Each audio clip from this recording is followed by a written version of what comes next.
Find the value of P if the shortest distance between the lines, ரெண்டு லைனோட vector form கொடுத்துருக்காங்க is 3/√2 units. Shortest distance வந்து 3/√2 இருந்தா value of P கண்டுபிடிங்க அப்படின்னு கேட்டிருக்காங்க.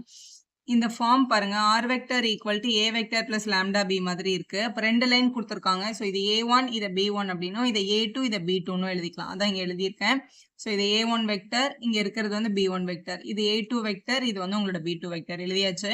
ஷார்டஸ்ட் டிஸ்டன்ஸ் தானே கொடுத்துருக்காங்க. அப்போ ஷார்டஸ்ட் டிஸ்டன்ஸ் ஃபார்முலா அப்ளை பண்ணிக்கலாம். A2 minus A1 dot B1 cross B2 by magnitude of B1 cross B2. Distance வந்து நெகட்டிவ்ல வராதுன்றதுனால மாடுலஸ் சிம்பிள் வரும். A2 A1 முதல்ல மைனஸ் பண்ணிக்கலாம்.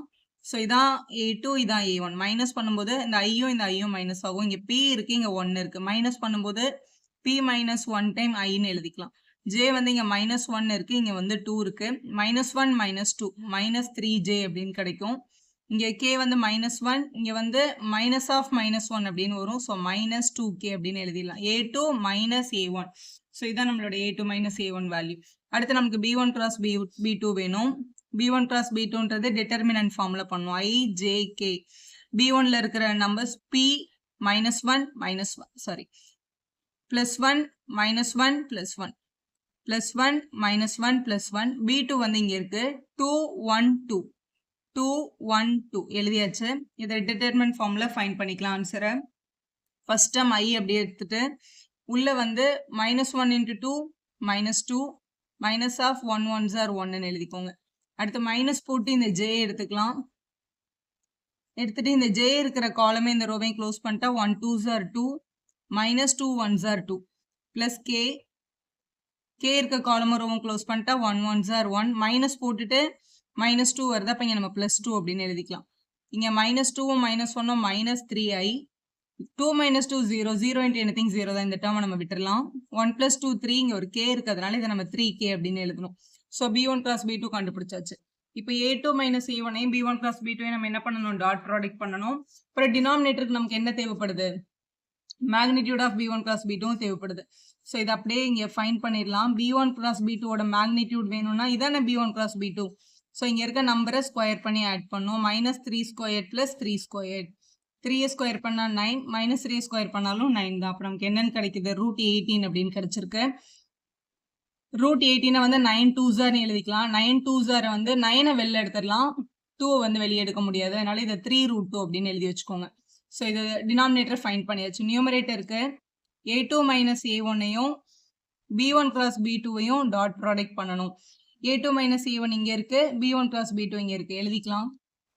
ஸோ இப்போ டாட் ப்ராடக்ட்டுக்கு A2 - A1 இந்த ஐயும் மல்டிபிள் ஆகும். So -3 × P - 1. இங்கே J இருக்கு, இங்கே J இல்லை, ஏன்னா J 0 ஆயிடுச்சு இல்லை. 0 × anything 0 தான், 0ன்னு போட்டுடலாம்.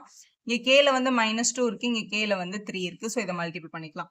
ஸோ இதை மல்டிபிள் பண்ணும்போது -3 உள்ள வந்ததுன்னா -3P மைனஸ் இன்ட்டு மைனஸ் +3 இங்கே வந்து 2 3s are 6 மைனஸ் இருக்கிறதுனால -6 அப்படின்னு கிடைச்சிருக்கு.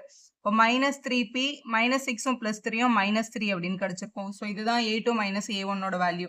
இப்போ இங்கே ஃபார்முலாவில் சப்ஸ்டிட் பண்ணிடலாம். ஷார்டஸ்ட் டிஸ்டன்ஸ் பாருங்க, கொஸ்டின்ல 3/√2ன்னு கொடுத்துருந்தாங்க. அதனால 3/√2 ஈக்குவல் டு மேலே A2 - A1 modulus of A2 - A1க்கு நமக்கு இங்கே என்ன கிடைச்சிருக்கு, -3P -3ன்னு கிடைச்சது பை கீழே வந்து magnitude of B1 cross B2. Magnitude of B1 cross B2க்கு நம்மளுக்கு என்ன கிடைச்சது, 3√2 அப்படின்னு கிடைச்சிருக்கு. அப்போ இங்கே 3√2 அப்படின்றத எழுதிக்கலாம். ஸோ எழுதியாச்சு. இங்கே எப்பவுமே மாடுலஸில் இருக்கிற டேர்மை வந்து ப்ளஸ் ஒரு தடவை மைனஸ் ஒரு தடவை நம்ம ஈக்குவேட் பண்ணணும். இந்த மாதிரி மாடுலஸில் டேர்ம் வரும்போது ஒரு தடவை ப்ளஸுக்கு ஈக்குவேட் பண்ணணும், ஒரு தடவை மைனஸ்க்கு ஈக்குவேட் பண்ணணும். இந்த டேர்முக்கு ப்ளஸ் ஆர் மைனஸ்ன்னு போட்டாலும் ஓகே, இல்லை இதுக்கு ப்ளஸ் ஆர் மைனஸ்ன்னு போட்டாலும் ஓகே. ஏன் அப்படின்னா இப்போ இந்த நம்பர் சிம்பிளிஃபை ஆகி 3/√2 வெளில வந்திருக்குன்னா இதுக்கு உள்ள வர ஆன்சர் +3/√2 வந்திருக்கலாம், இல்லை -3/√2 வந்திருக்கலாம். அதனால இதுக்கு வந்து ரெண்டு கேஸ் எழுதணும். எப்படி எழுதணும்னா 3/√2 ஈக்குவல் டு -3P -3/3√2 இப்படியும் இருந்திருக்கலாம். ஆர் 3/√2 -3/√2 ஈக்குவல் டு -3P -3/3√2 இப்படியும் இருந்திருக்கலாம். அதாவது இந்த 3√2 பிளஸ்ன்னு வச்சு ஒரு தடவை ஈக்குவேட் பண்ணுங்க, மைனஸ்ன்னு வச்சு ஒரு தடவை ஈக்குவேட் பண்ணுங்க. ஏன்னா இது வந்து மாடுலஸ்ல இருக்கிறதுனால இங்க வந்து இந்த √2 என்ன பண்ணிக்கலாம், கேன்சல் பண்ணிக்கலாம். இங்க டிவைட்ல இருக்க 3 இங்க வந்தா என்ன ஆயிடும், மல்டிப்ளை ஆயிடும். ஸோ இங்க வந்து 9, இங்க பேலன்ஸ் வந்து -3Pயும் -3யும் இருக்கு. -3 இந்த பக்கம் எடுத்துட்டு வந்தா +3 ஆயிடும். இப்போ 9 + 3 ஈக்குவல் டு -3P. ஸோ இதை ஆட் பண்ணிக்கலாம் 12 மல்டிபிள் இருக்க -3 இங்க வந்தா டிவைட் ஆயிடும் ஈக்குவல் டு பி. அப்படி பார்க்கும்போது பியோட வேல்யூ என்னன்னு கிடைச்சிருக்கு -4 அப்படின்னு கிடைச்சிருக்கு. இதை கேன்சல் பண்ணும்போது செகண்ட் ஆப்ஷன் -3ன்னு எடுத்திருக்கோம். இந்த ரூட்டும் இந்த ரூட்டும் கேன்சல் ஆயிடும்.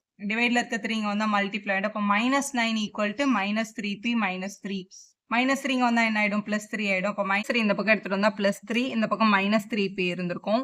இதை சப்ட்ராக்ட் பண்ணும்போது -6 மல்டிபிள் இருக்க -3 இங்க வந்தா டிவைடுக்கு வந்திருக்கும். இப்படி கேன்சல் பண்ணியிருக்கலாம்.